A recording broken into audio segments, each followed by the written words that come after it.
కొంతమంది పేషెంట్స్‌కి PCOD problem ఉందని చెప్పినప్పుడు వాళ్ళు యూజువల్‌గా అడుగుతూ ఉంటారు. వాళ్ళకున్నది పీసీఓడీనా లేదా పీసీఓఎస్ అని. అసలు పీసీఓడీ అంటే ఏంటి? పీసీఓఎస్ అంటే ఏంటి? ఈ రెండిటి మధ్య ఏమైనా డిఫరెన్స్ ఉందా? నమస్తే, నేను డాక్టర్ కవిత, గైనకాలజిస్ట్, కీర్తన హాస్పిటల్, విశాఖపట్నం. పీసీఓడీ అంటే పాలిసిస్టిక్ ఓవేరియన్ డిసీజ్. అంటే ఇది యూజువల్‌గా ఓవరీకి రిలేటెడ్‌గా ప్రాబ్లమ్ అనమాట. సో పీసీఓడీలో ఓవరీలో ఉండే ఫాలికల్స్ అనేవి ఇమ్మెచ్యూర్ స్టేజ్‌లోనే ఉండిపోయి ఓవ్యులేషన్ అనేది ఏదో డిలే అవ్వటం కానీ లేదా ఆల్మోస్ట్ కంప్లీట్‌గా ఆగిపోవటం కానీ జరుగుతూ ఉంటుంది.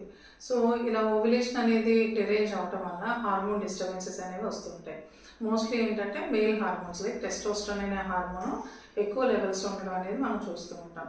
సో ఈ హార్మోన్ తాలూకా లెవెల్స్ ఎక్కువగా ఉండడం వల్ల పేషెంట్స్లో పీరియడ్స్ ఇర్రెగ్యులారిటీ కానీ లేదా యాక్నే రావడం కానీ లేకుంటే అబ్నార్మల్గా హెయిర్ గ్రోత్ అనమాట. అంటే అప్పర్ లిప్ మీద కానీ చిన్ మీద కానీ లేదా లోవర్ అబ్డామిన్ మీద కానీ హెయిర్ గ్రోత్ అనేది ఉండొచ్చు.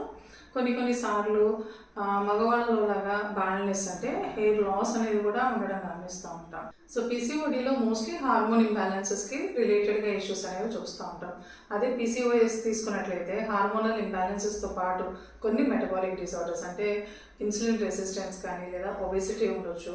వరల్స్ ఈ పేషెంట్స్లో కొలెస్ట్రాల్కి సంబంధించి మెటబాలిజంలో డిఫెక్ట్స్ ఉండొచ్చు, డిస్లిపిడీమియా అంటాం. సో ఈ విధంగా మెటబాలిక్ డిజార్డర్స్ కూడా అసోసియేటెడ్గా ఉంటాయి.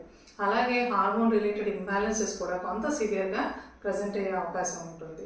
సింపుల్గా చెప్పాలంటే పీసీఓడీ ప్రాబ్లంతో పాటు మీకు కనుక మెటబాలిక్ డిజార్డర్స్ ఉన్నట్లయితే అంటే ఇన్సులిన్ రెసిస్టెన్స్ కానీ కొలెస్ట్రాల్ అబ్నార్మాలిటీస్ కానీ ఒబెసిటీ కానీ ఉన్నట్లయితే దాన్ని పీసీఓఎస్ అంటే పాలిసిస్టిక్ ఓవేరియన్ సిండ్రోమ్ అంటాం. ఇక ట్రీట్మెంట్ విషయానికి వస్తే పీసీఓడీ అనేది మోస్ట్లీ లైఫ్ స్టైల్ మేనేజ్మెంట్తోనే కరెక్ట్ చేయడానికి వీలవుతుంది. అదే పీసీఓఎస్లో లైఫ్ స్టైల్ మేనేజ్మెంట్తో పాటుగా మీరు కొన్ని మెడిసిన్స్ హెల్ప్ కూడా తీసుకోవాల్సిన అవసరం ఉంటుంది. బట్ ఏదేమైనప్పటికీ మేము ట్రీట్ చేసే కండిషన్స్లో పీసీఓడీ కానీ పీసీఓఎస్ కానీ ఆల్మోస్ట్ రెండు సిమిలర్గానే కన్సిడర్ చేస్తాం కాబట్టి ప్రత్యేకంగా మీకు పీసీఓడీ ఉందా పీసీఓఎస్ ఉందా అని భయపడాల్సిన అవసరం లేదు.